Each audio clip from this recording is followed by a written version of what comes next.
Hi friends, ಎಲ್ಲರಿಗೂ ನಮಸ್ತೆ. Welcome to my YouTube channel. ಇವತ್ತು ನಾನು ಈ ಹೀರೆಕಾಯಿಯನ್ನು ಬಳಸಿಕೊಂಡು ನನ್ನ ಅಜ್ಜಿ ಹೇಳಿಕೊಟ್ಟ ಸ್ಪೆಷಲ್ ಐಟಮ್ ಅನ್ನು ಮಾಡಲಿಕ್ಕೆ ಹೊರಟಿದ್ದೇನೆ. ಬನ್ನಿ ಹೇಗೆ ಮಾಡೋದು ಅಂತ ಹೇಳಿ ನೋಡುವ. ಆ ಸ್ಪೆಷಲ್ ಐಟಮ್ ಏನು ಅಂತ ಎಣಿಸ್ತಾ ಇದ್ದೀರಾ? ಅದು ಬೇರೇನಲ್ಲ, ಹೀರೆಕಾಯಿಯ ತವಾ ಫ್ರೈ. ಬನ್ನಿ ಹೇಗೆ ಮಾಡೋದು ಅಂತ ಹೇಳಿ ನೋಡುವ.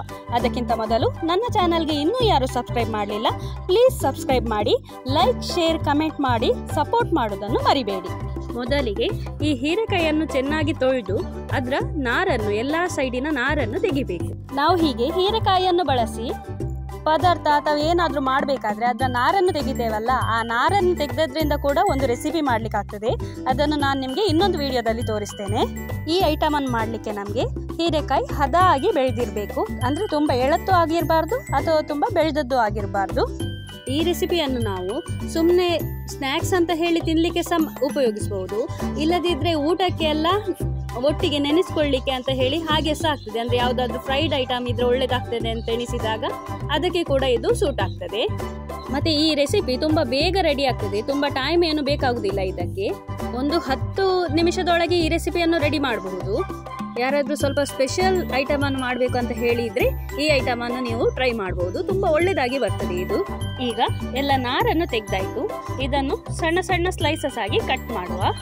ಮತ್ತೆ ನೋಡಿ, ತುಂಬ ತೆಳುವಾಗಿ ಕಟ್ ಮಾಡಬಾರ್ದು. ನಾನು ತೋರಿಸ್ತಾ ಇದ್ದೇನಲ್ಲ, ಇಷ್ಟು ದಪ್ಪದಾಗಿ ಹೆಚ್ಚಬೇಕಾಗ್ತದೆ. ಯಾರೆಲ್ಲ ಹೀರೆಕಾಯಿಯನ್ನು ಇಷ್ಟಪಡುವುದಿಲ್ಲ ನೋಡಿ, ಅವರು ಕೂಡ ತುಂಬ ಇಷ್ಟಪಟ್ಟು ಈ ರೆಸಿಪಿಯನ್ನು ತಿಂತಾರೆ. ಅಷ್ಟು ಟೇಸ್ಟಿಯಾಗಿ ಬರ್ತದೆ ಈ ರೆಸಿಪಿ. ನಮಗೆ ಒಮ್ಮೆಗೆ ಬೇಕಾದಷ್ಟು ಪೀಸಸ್ಗಳನ್ನು ಮಾಡಿ ಆಯಿತು.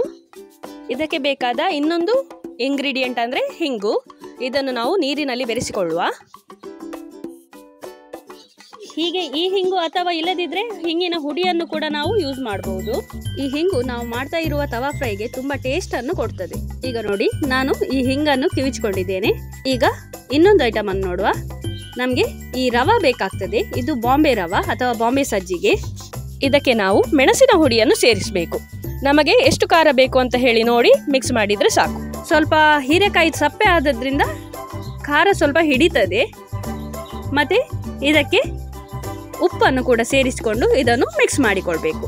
ಈ ರೆಸಿಪಿಯನ್ನು ಆಲೂಗಡ್ಡೆ, ಬಾಳೆಹಣ್ಣು, ಬಾಳೆಕಾಯಿ, ಬದನೆ ಈ ರೀತಿ ಬೇರೆ ತರಕಾರಿಯಿಂದ ಸಹ ಮಾಡಲಿಕ್ಕೆ ಆಗ್ತದೆ. ಅದನ್ನು ನಾನು ಮುಂದಿನ ದಿವಸದಲ್ಲಿ ಮಾಡಿ ತೋರಿಸ್ತೇನೆ. ಈಗ ಮೊದಲೇ ಕತ್ತರಿಸಿಕೊಂಡಿಟ್ಟ ಹೀರೆಕಾಯಿಯ ಪೀಸಸ್ನ ಮೇಲೆ ಹಿಂಗಿನ ನೀರು ಮಾಡಿದ್ವಲ್ಲ, ಅದನ್ನು ಹಾಕಿ ಚೆನ್ನಾಗಿ ಮಿಕ್ಸ್ ಮಾಡಿಕೊಳ್ಬೇಕು. ಎಲ್ಲ ಪೀಸಸ್ಗಳಿಗೂ ಸಹ ನಾವು ಹಿಂಗಿನ ನೀರನ್ನು ತಾಗಿಸಬೇಕಾಗ್ತದೆ.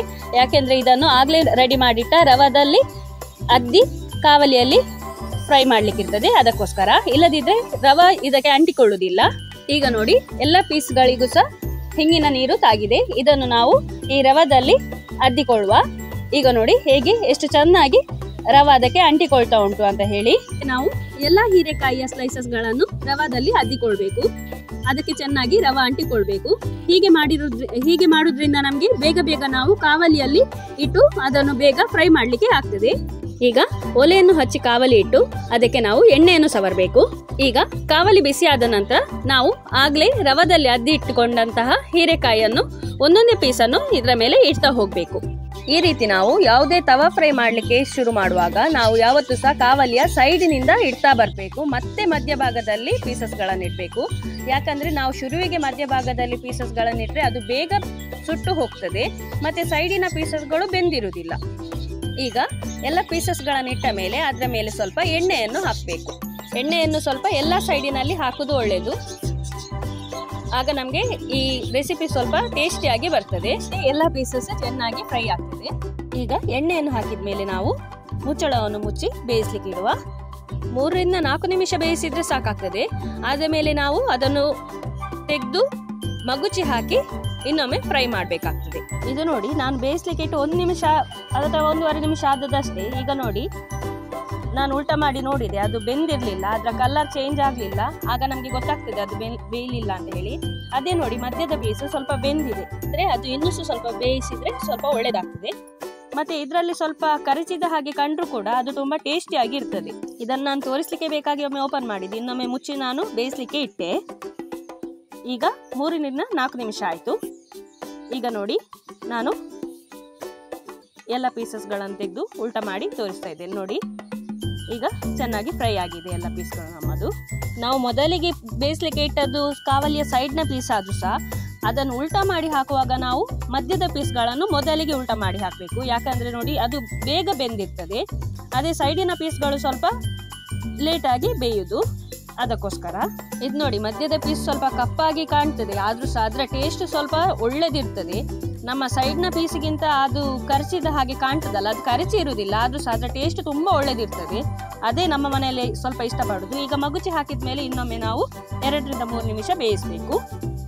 ಈಗ ನೋಡಿ ನಮ್ಮ ಹೀರೆಕಾಯಿಯ ತವಾ ಫ್ರೈ ರೆಡಿಯಾಗಿದೆ. ನೀವು ಕೂಡ ಈ ರೆಸಿಪಿಯನ್ನು ಒಮ್ಮೆ ಮನೆಯಲ್ಲಿ ಮಾಡಿ ಟ್ರೈ ಮಾಡಿ ನೋಡಿ, ಹೇಗೆ ಬಂದಿದೆ ಅಂತ ಹೇಳಿ ಕಮೆಂಟ್ ಸೆಕ್ಷನ್ನಲ್ಲಿ ತಿಳಿಸಿ. ಇನ್ನೂ ಕೂಡ ನನ್ನ ಚಾನಲ್ಗೆ ಯಾರೆಲ್ಲ ಸಬ್ಸ್ಕ್ರೈಬ್ ಮಾಡಲಿಲ್ಲ ಪ್ಲೀಸ್ ಸಬ್ಸ್ಕ್ರೈಬ್ ಮಾಡಿ, ಲೈಕ್ ಶೇರ್ ಕಮೆಂಟ್ ಮಾಡೋದನ್ನು ಮರಿಬೇಡಿ. ಅಜ್ಜಿ ಹೇಳಿಕೊಟ್ಟ ಈ ಸ್ಪೆಷಲ್ ರೆಸಿಪಿ ನಂಗಂತೂ ತುಂಬ ಇಷ್ಟ ಆಯಿತು, ನಿಮಗೂ ಕೂಡ ಇಷ್ಟ ಆಗ್ಬಹುದು. ಮತ್ತೆ ಯಾರಿಗೆಲ್ಲ ಫ್ರೈಡ್ ಐಟಮ್ಸ್ ಸ್ವಲ್ಪ ಇಷ್ಟ ಇರ್ತದೆ, ಎಣ್ಣೆ ಸ್ವಲ್ಪ ಕಮ್ಮಿ ಯೂಸ್ ಮಾಡಬೇಕಂತ ಇರ್ತದೆ, ಅವರಿಗೆ ಇದು ತುಂಬ ಸೂಟ್ ಆಗ್ತದೆ. ಇದು ತುಂಬ ಕಡಿಮೆ ಸಮಯದಲ್ಲಿ ತುಂಬ ಕಡಿಮೆ ಐಟಮ್ ಅನ್ನು ಬಳಸಿ ಮಾಡುವ ರುಚಿಯಾದ ರೆಸಿಪಿ ಆಗಿದೆ. ತುಂಬ ರುಚಿಯಾದ ಈಸಿಯಾದ ಈ ರೆಸಿಪಿಯನ್ನು ಮನೆಯಲ್ಲಿ ಮಾಡುವುದನ್ನು ಮರಿಬೇಡಿ. ಧನ್ಯವಾದಗಳು. Thank you.